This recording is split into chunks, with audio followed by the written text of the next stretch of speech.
Na mkuu wa mkoa wa Dar es Salaam Albert Chalamila amefanya ziara ya kutembelea kituo kikubwa cha uzalishaji umeme cha Ubungo cha TANESCO kilichopo Ubungo pamoja na vituo vya kupoza umeme Mabibo na Mbagala na kuhakikishia wananchi kuwa tatizo la kukatika umeme katika jiji la Dar es Salaam sasa linakwenda kumalizika. Hali yenu endeleeni kuiamini kwa sababu inafanya kazi kwa mapenzi mema yenu na inafanya kazi pia kuhakikisha kwamba ninyi mnapata huduma za kutosha. Akizungumza wakati wa ziara hiyo, Chalamila amesema serikali imeendelea kuimarisha vituo vya kupozea na kusambaza umeme ambapo kiasi cha shilingi trilioni 3 zimewekezwa katika vituo hivyo ili kuimarisha upatikanaji wa umeme jijini Dar es Salaam. Kwa hiyo pia tumesisitiza TANESCO kuendelea kuwa faraja kwa Watanzania. Miezi au miaka michache hapa nyuma Watanzania wengi walikuwa wanalalamika kuhusiana katika sana kwa umeme.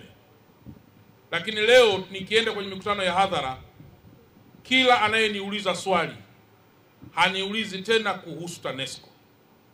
Manake hii ni jitihada kubwa, jitihada nzuri zinazoonyesha kwamba ninyi watumishi mmekuwa ni nguzo kubwa ya kuunganisha nguvu zenu na kumsaidia mkurugenzi mtendaji kutafsiri taswira taifa na maono au malengo ya Wizara ya Nishati. Kwa upande wake, mkurugenzi mtendaji wa shirika hilo kwa upande wa usambazaji Mhandisi Atanaus Nagari amesema shirika hilo limeendelea kuimarisha na kuweka miundombinu ya kisasa ya umeme na kuondoa ile ya zamani.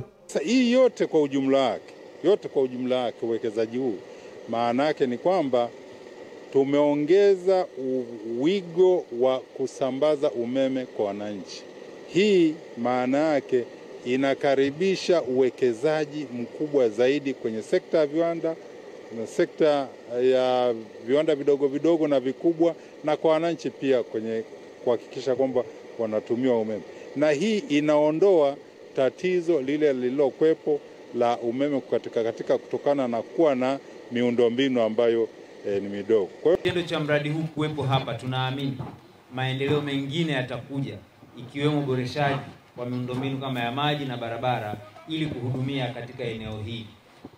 Lakini tukuahidi Mheshimiwa Mkuu wa Mkoa, sisi kama wana Ubungo, wana Mabibo, tutaulinda na kutoa ushirikiano mkubwa kwa shirika la TANESCO kuhakikisha kwamba mradi huu unaendelea kuwepo salama na unaleta tija kwa taifa letu. Hamisi Suleiman, Channel 10, Dar es Salaam.